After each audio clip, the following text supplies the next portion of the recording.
இந்த 2026க்கு நுழையிறதுக்கு முன்னாடி மிக தெளிவா முடிவு பண்ணுங்க. I am entering the 2026 as a new person. புதிய மனிதனாக, புதிய நபராக, புதிய உயிராக, புதிய சக்தியாக இந்த 2026 நான் நுழைகின்றேன். உங்களுடைய பலம், தைரியம், ஸ்ரத்தை, உத்வேகம், மோட்டிவேஷன், இன்ஸ்பிரேஷன், அதை டிசிப்ளினா கன்வெர்ட் பண்ற சக்தி, இது எல்லாமே உங்களுடைய சொத்து என்பதை புரிந்து கொள்ளுங்கள். அதான் உங்களுடைய அசட்டு. ஏன் இந்த புது வாழ்க்கைங்கிறது நீங்க எடுக்கிற decision, choice. It doesn't come by chance. அப்படியே சும்மா ஏதோ காத்து வாக்கில் வந்துடும் நினைக்காதீங்க. வெறும் பணத்தால் லாட்டரியாலெல்லாம் முன்னுக்கு வந்தவன் எவனும் கிடையாதுங்கய்யா. லாட்டரி என்ன, ஒரு சில ஆண்டுகள் வறுமையை வேணா தள்ளி போடலாம், அவ்வளவுதான். அந்த ஒரு சில ஆண்டுகளுக்குள்ள இதெல்லாம் ஒழிச்சிட்டு திரும்ப அதே மாதிரி ரோட்ல நிப்பீங்க. அதான் உண்மை. நீங்கள் மாறவில்லை என்றால் வெளி சூழ்நிலை எதுவுமே உங்களை மாற்றி விடாது. அது மட்டும் இல்லாம அந்த சான்ஸ்ல ஃப்ளூக்ல லாட்டரி அடிக்கலாம் எத்தனை பேரு நியூஸ்ல படிக்கிற மாதிரி எங்கேயோ ஒண்ணு, சும்மா அந்த எங்கேயோ ஒன்னா இருக்கிற சான்ஸ்ல அப்படியே உங்க லைஃப் மேல, உங்க தலை மேல எல்லாம் வந்து உட்காருன்னு வெயிட் பண்ணிட்டு இருந்தீங்க. எவ்வளவு நாள் வெயிட் பண்ணிட்டு இருப்பீங்க? என்ன என்ன மடத்தனம் இதெல்லாம். உங்கள பல பேர் இந்த சான்ஸுக்காக அப்படியே உட்கார்ந்துட்டு இருக்கிறது. வாழ்க்கையை உருவாக்குபவன் தான் வெற்றி அடைகின்றான். டெலிபரேட்டான டெசிஷன் எடுத்து, உறுதியான முடிவுகள் எடுத்து, டிரான்ஸ்ஃபர்மேஷன் இஸ் a choice முடிவு பண்றவன் அவன் தான் வெற்றி அடைகிறான். Transformation is a choice and organized discipline. அதான் டிரான்ஸ்ஃபர்மேஷன். சாதனை, தாவம். மயக்கமா இருக்கோ, தூக்கமா இருக்கோ, எரிச்சலா இருக்கோ, காலையில பிரம்ம முகூர்த்தமான அலாரம் அடிக்கணும். அலாரத்தை நீங்க அடிக்க முடியாத தூரத்துல அலாரம் இருக்கணும். எந்திரிச்சு முகம் கழுவிட்டு தான் அலாரத்தை நிறுத்தவே முடியணும். அந்த மாதிரி செட் பண்ணி வச்சுக்கோங்க. அலாரத்தை லவுடா பாத்ரூம்ல வச்சிருங்க. எந்திரிச்சு முகம் கழுவிட்டு தான் அலாரத்தையே தொட முடியணும். அந்த மாதிரி செட் பண்ணி வச்சுக்கோங்க. எந்திரிச்சாகணும், யோகா பண்ணி ஆகணும். காலையில எந்திரிச்சதுங்கய்யா, energy has to be generated. அப்படியே ஏதோ அது தானா வரும் அப்படியே பெட்ல படுத்துட்டு இருக்கிறது இல்ல. தானா தருதரம் மட்டும்தான் வரும், வேற எதுவும் வராது. Energy has to be generated. தவம் பழகுதல். நம்முடைய ஆகமத்துல சரியா பாதத்துக்கு பெருமான் அந்த அளவு முக்கியத்துவம் கொடுக்கிறார். அதாவது லைஃப் ஸ்டைல் டிசிப்ளின், அந்த அளவுக்கு முக்கியத்துவம் கொடுக்கிறார் லைஃப் ஸ்டைல் டிசிப்ளின். என்னங்கய்யா, எந்த பெரிய டிரான்ஸ்ஃபர்மேஷனும் லைஃப் ஸ்டைல் டிசிப்ளினால தாங்க நடக்குது. ஞானம் ஆகட்டும், வெற்றி ஆகட்டும், எதுவாகட்டும் லைஃப் ஸ்டைல் டிசிப்ளினால தாங்க நடக்குது. இதுல ஒரு பெரிய கொடுமை தெரியுமா? ஆன்மீகவாதினாலே அன்அட்டெண்டட் பாடி மைண்டு அப்படியே இருக்கிறதுன்ற ஒரு மிகப்பெரிய தவறான தருத்திரம் பிடிச்ச ட்ரெண்டை செட் பண்ணி வச்சுட்டோங்க. அன்அட்டெண்டட், அன்இன்வால்வ்டு பாடிக்குள்ள எப்படி பெருமான் வசிப்பார், வெளிப்படுவார்? திருமூலர் ரொம்ப அழகா சொல்றாரு பாருங்க. உடம்பை உதாசீனப்படுத்தாது உடம்பின் உள் உருபொருள் கண்டேன், உடம்பினுக்குள்ளே பெருமான் இருப்பதை கண்டேன், அதனால் உடம்பை முறையாக காக்கின்றேன். அன்அட்டெண்டட் பாடிக்கும் சனாதன இந்து தர்மத்தோட ஆன்மீக மெய்யியல் வாழ்க்கைக்கும் சம்பந்தமே கிடையாதுங்க. Something is seriously wrong with their understanding. Unattended body, நான் involved lifestyle Sanatana Hindu தர்மத்தோட எந்த சம்பிரதாயத்திலும் ஏற்றுக்கொள்ளப்படவில்லை. யோகாமும் பிராணாயாமமும் தியானமும் சகல சம்பிரதாயங்களுக்கும் பிரதானம். இது மொத்தத்திலையும் பாத்தீங்கன்னா இந்த மடங்கள், இது எல்லாத்தோட அடிப்படையான ஒரு விஷயம். அனைத்து சம்பிரதாயங்களிலும், சைவம், வைஷ்ணவம், சாக்தம், சகல சம்பிரதாயங்களிலும், அத்வைத்தம், சுத்தாத்வைத்தம், விசிஷ்டாத்வைத்தம், துவைத்தம், சகல சம்பிரதாயங்களிலும் டிசிப்ளின்டு வாழ்க்கை, சரியா பாதம் மிக மிக முக்கியத்துவம் வாய்ந்தது. தவிர்க்கவே கூடாதது, தவிர்க்க இயலாதது. இந்த அன்அட்டெண்டட் பாடியும் சனாதன இந்து தர்மத்துக்கும் எந்த விதத்திலும் தொடர்பு கிடையாது. ஒரு சனாதன இந்து தர்மத்தை வாழுகின்ற ஒரு நபர், சனாதன இந்து தர்மத்தில் மதிக்கப்படுகின்ற ஒரு நபர், ஆன்மீக தலைவர்னா அன்அட்டெண்டட் பாடியா இருக்கணும் அப்படிங்கிற அந்த பிம்பம் மிகப்பெரிய தவறு. பருத்து பெருத்து அன்அட்டெண்டடா, நிச்சயமாக சனாதன இந்து தர்மம் இந்த அன்அட்டெண்டட் பாடி, அன்அட்டெண்டட் லைஃப் ஸ்டைலை எங்கும் சொல்லவில்லை, அதை கடுமையாக சாடுகின்றது.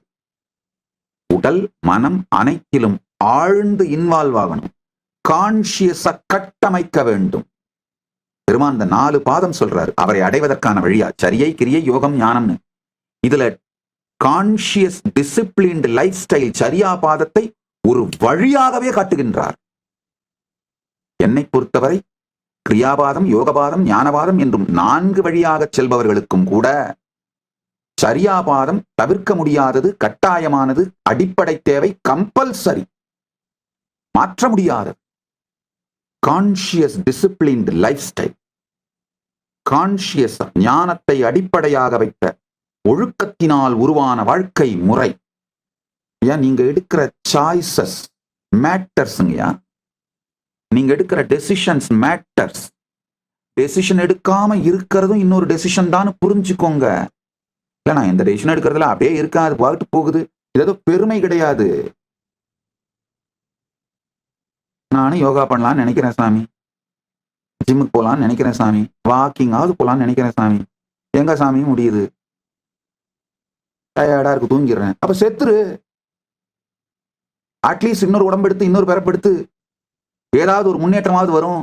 ஸ்டாக்னண்டா இருக்கிறது பூமிக்கு பாரம், சோத்துக்கு பஞ்சம். ஸ்டாக்னண்டான லைஃப், ஸ்டாக்னேட்டட் லைஃப் மரணத்தை விட கொடுமையானது. நீங்க கான்சியஸா எடுக்கிற ஒவ்வொரு முடிவும் வாழ்க்கையின் பலம், சுதந்திரம், பலத்தோடும் சுதந்திரத்தோடும் சக்தியோடும் தெளிவோடும் வெற்றியோடும் வாழுங்கள்யா. அதுதாங்கய்யா சனாதன இந்து தர்மம். மேன்மைகள் சைவ நீதி, விளங்குக உலகமெல்லாம் அப்படின்னா என்ன அர்த்தம்? வெற்றி, தைரியம், சக்தி, தன் மீது தான் வைத்திருக்கும் நம்பிக்கை, தவம், பலம், சகல ஞானத்தோடும் சர்வஞத்துவத்தோடும் சகல வெற்றிகளோடும் வாழ்வது. எப்ப பார்த்தாலும் தருதரம் பிடிச்ச மாதிரி வெற்றினா பணம் மட்டும்தான் லூசுத்தனமா பைத்தியம் பிடிச்ச மாதிரி சிந்தனை பண்றதை நிறுத்திட்டு உடல்நிலை, அதுல வெற்றியை, பலமான உடலாக உங்கள் உடலை யோக சரீரமாக மாற்றுங்கள். மனம் உயர்ந்த நிலை மனமாக மாற்றுங்கள். இதையெல்லாம் மாற்ற துவங்குங்கள். பொருளாதார வெற்றி உங்க பின்னாடி ஓடி வருங்கய்யா. என்னுடைய மிகப்பெரிய பலம் என்ன தெரியுமாங்கய்யா? Enlightened conscious disciplined லைஃப்ங்கய்யா.